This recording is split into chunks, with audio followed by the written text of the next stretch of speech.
Hey everyone, welcome to the Acrobatic Arts Podcast. I'm Loren, and I will be interviewing some of the top leaders and innovators from the dance and acrobatic industry. If you are a teacher, performer, student, or a lifelong learner like myself, you are sure to find these episodes intriguing and full of inspiration. Acrobatic Arts is passionate about providing current and relevant information for everyone. So please, sit back and enjoy as we share our passion with you and the world. Today on the podcast, we have special guest Suzanne Koucheravy. Suzanne specializes in dance medicine, and she is going to discuss a Pilates-based rehabilitation method that she uses to help dancers who have scoliosis. My name is Suzanne Koucheravy. My background is dance. I taught classical ballet for 25 years. Started out as a performer and then moved into teaching, then into the university work. And then with a series of injuries, I wound up at a physical therapy clinic specialized in dance medicine, and they offered me a job. So that's how I transitioned into Pilates-based dance rehab, which is what I do now. My great love is dancers. After having taught for 25 years, the nuances of the technique are the language I prefer to speak above all. And then into the scoliosis work. I was working at the clinic. I had a young girl come in at the age of 13. She was in a brace for 20 hours a day, in pain, and wanted to play tennis, and I knew nothing about how to work with scoliosis. It really wasn't a word that was in my vocabulary, even as a dance teacher, after all those years. So I started to research, and I found Scolio-Pilates. Scolio-Pilates was developed by Karina Tech. She has scoliosis herself. She was coming back from a back injury, and so she wanted to develop a way to implement the Pilates that she had been doing, to modify it and be able to incorporate that into her scoliosis work. I'm a Scolio-Pilates master teacher, an instructor. I went to her first workshop in 2011, came home with the wedges, very excited, and it works specifically for people with scoliosis. And so it takes the tenets of the physical therapy work, and then takes all of that understanding of three-dimensional, the aspects of scoliosis, and then we translate that into the basic Pilates work. And then from there, what I do is I translate those exercises into the technique. So your dancer with scoliosis not only has the internal corrections that are three-dimensional, but then they also have all the alignment and all the challenges that every other dancer on the planet has. Scoliosis is complicated. Mostly it's, you need a team. You have to have a team of specialists, your orthopedic surgeon, the parents, the dancer involved, or the person involved, and as well as a physical therapist. And so the Scolio-Pilates layers in with all of this. So what I do supports the core strength training of the dancer. It then translates into, sometimes with some of the gymnasts I've worked with along the way, is that because of some of the components of scoliosis, which is really complicated, and that's a whole other hour and a half of a discussion, the gymnast's hips would rotate one way, and that's because of the scoliosis. So consequently, she was always falling off the beams for her walkover, or her walkover was always twisting.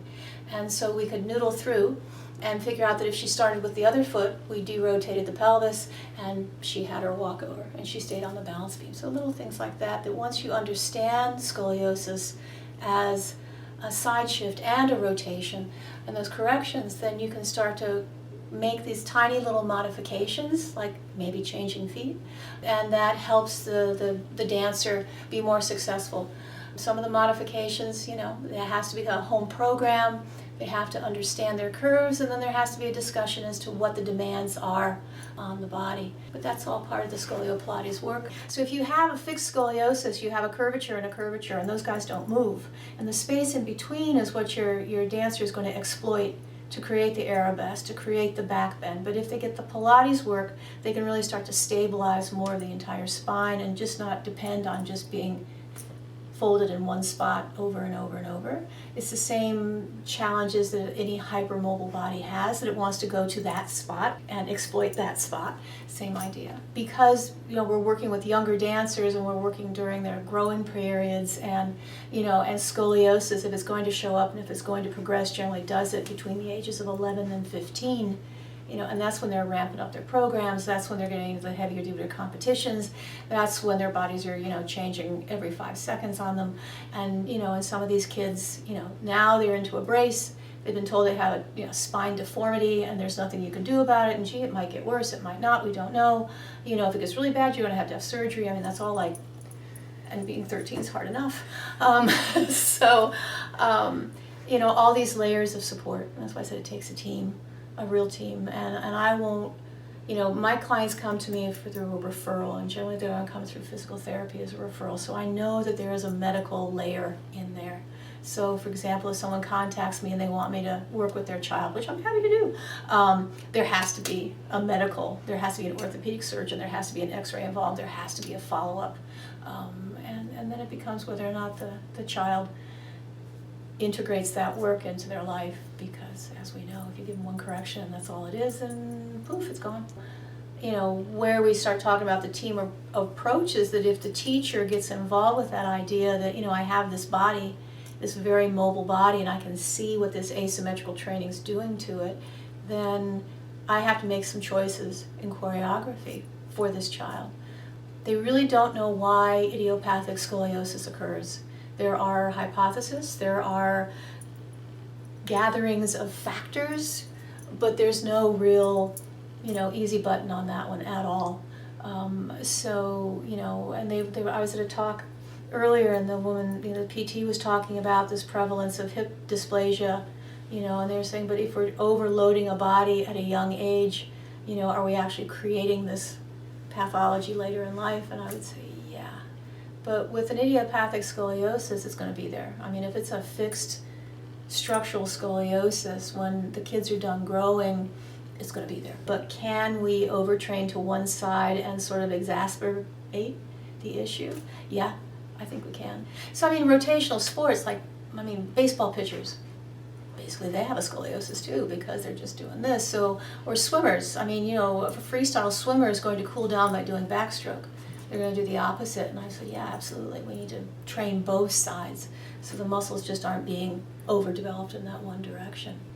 Yeah, and that's a lot of what the work does with the Scolio-Pilates, because I'll take the body that wants to live basically, in a three-dimensional asymmetry, and then we use the propping to bring it back to a more neutral position so that the muscles that are accustomed to working this way have an opportunity to work in a more symmetrical pattern, and then we train those core stabilizers. Not that they're not going to go back to that curve if they don't think about activating their core stabilizers. They will, but then as time goes on, the body starts to build the strength, so there's less regression. A scoliosis won't be diagnosed until you're over 10 degrees of side bend. So there can be some very mild scoliosis going on, and of course we've got a growth pattern going on. They're not at the pediatrician every other week, so things can happen in between 1 year and the next, or even 6 months and the next. Just the awareness. Up until 20-some degrees of curvature, they don't do anything other than watch and wait. But there's so much we can do with the training to help, not just blast into these asymmetries, because a curve is going to want to dump into that curve to work. That's the first place they're going to want to go, and that's where they're going to feel comfortable. The dancers will say, yeah, I got a good leg, and I got a bad leg, I got a strong leg, I got a weak leg, I got turnout on one side, I don't have a turnout on the other side, and that's all about, not necessarily always scoliosis, but sure, overtraining on one side compared to the other, sure. Dancers with scoliosis quite often have been found to be a higher propensity to be hypermobile, a higher propensity to have alignment issues, even if it's not a brace that's that dramatic. There's still these asymmetries. So with the kids, there has to be a team of conversations going on, and sometimes there has to be some hard decisions too, as to what's best, because we don't know, particularly if a child's diagnosed with scoliosis, we don't know how far that's going to go. And if it's a young age, then there really has to be some modifications made. You hate to tell a kid no. I'm not going to ever tell somebody, no, you can't dance, no, you can't do gymnastics, all that. But at the same time, you have to think deep about the choices you're making. And kids at 14 don't care about when they're going to be 35. Not at all. My dancers have a warm-up. They have a restorative work, they have propping to derotate, they have specific exercises for their scoliosis, then they go to work and they dance all day, and then they come home and they do their recovery exercises. So it's not that you have to stop one to do the other, it's that it becomes integrated all part of how you train your cardio, your strength, your flexibility, your ability to absorb choreography in 2.3 seconds, all those things that you need to be a dancer. Thank you for the amazing information, Suzanne. Scolio-Pilates sounds like a great training option for dancers with scoliosis. Thanks for listening, everyone, and have a great day.